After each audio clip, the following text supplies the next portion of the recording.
नमस्कार।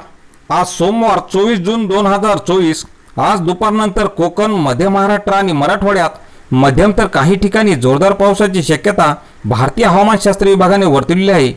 तर प्रामुख्याने यामधील मुंबई, ठाणे, पालघर, नंदुरबार, धुळे, नाशिक तसेच रत्नागिरी, सिंधुदुर्ग, रायगड, गोवा या जिल्ह्यात विजांसहित मुसळधार ते अतिमुसळधार पावसाची शक्यता असून जळगाव, नगर, छत्रपती संभाजीनगर, पुणे, कोल्हापूर या जिल्ह्यात विखुरलेल्या स्वरूपात मध्यम पावसाची शक्यता राहील।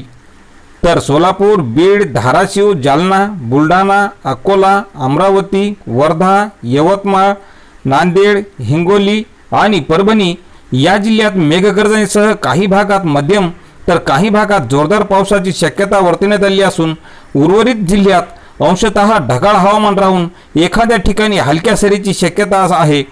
तर उद्यापासून आजच्यापेक्षा पावसाचा जोर वाढलेला राहील अशी माहिती प्रादेशिक हवामान विभाग पुणे यांच्याकडून आज आलेली आहे। तर शेतकरी मित्रांनो, अशाच हवामानाच्या प्रत्येक अपडेटसाठी चॅनलला सबस्क्राईब करा। धन्यवाद।